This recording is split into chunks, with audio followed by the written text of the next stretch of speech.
Where's my boy, Chris? Kugan Cassius here with Paulie Malingnagggi. Kugan. Is that a fake bow tie? What is that? What do you mean a fake? What's a fake bow tie? That is a fake bow tie. What's a fake bow tie? No, you know what it is? Oh, there you go. Can I give that away? Hell no. They sponsor me. Kidding me?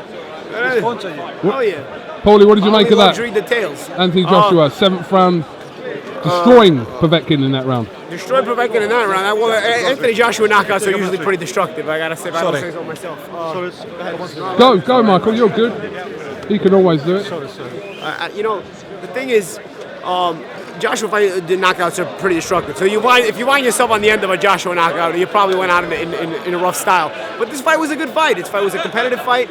You know, the great thing about this heavyweight era is there's not one dominant guy like Vladimir Klitschko was. People like to shit on Klitschko, but he was so damn good.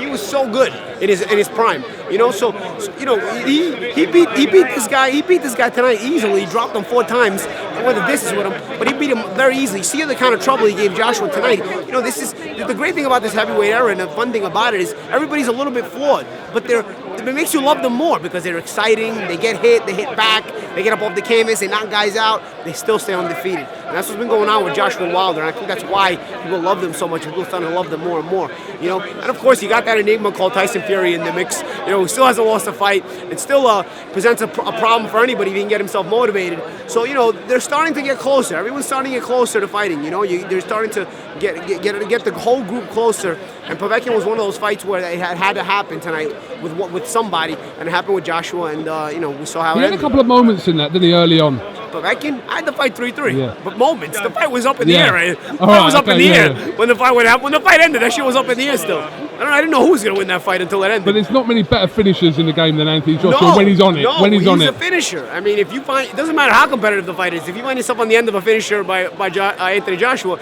you probably got finished brutally. You know, it doesn't matter how competitive the fight is or whatnot. And it's not the first time it happened. It happened in the Klitschko fight too. You know, it was a very competitive fight, and it was a brutal finish.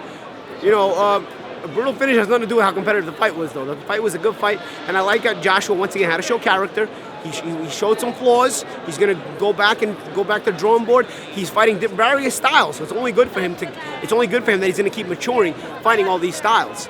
And he finds a way to win in the end all the time, and that's called character. You can't teach that. That's called balls, something Conor McGregor doesn't have. It's called balls. He finds a way to win when it's not going his way. and it's not going his way a lot of times, but he finds a way to win every time. He sucks it up, figures it out, and it's hard to be a thinker under duress. It's hard to be a thinker under stress. And Joshua's a thinker. You saw the way he set up that knockout? People just see the right hand and it was a knockout. That wasn't just he was touching the stomach, for various rounds he was touching the stomach, touching the stomach, touching the stomach. No, I wasn't touching you. Touching the stomach, touching the stomach. Then what happened in round 7? Touching the stomach. Povetkin gets used to just one touch. Povetkin just gets used to now all of a sudden, Povetkin's getting his stomach touch and he's bending. Oh, he gets used to just one touch. You know what happens in the 7th round? Boom! You know what I'm saying? He set that up from rounds previous. That wasn't just something that happened in round 7. That was being set up the entire time. That means Joshua's thinking as he's going through those stressful rounds, where some of them he's actually losing. So, brilliant finish, but he's also a thinker in there. He's got character. Paulie Malingnagggi, thank you very much for your time, as always, all week. All right. And I'll see you across the pond. Yeah, but I'm not going across the pond yet. I'm going to Italy tomorrow. So. All right. I'll see you there. See you later.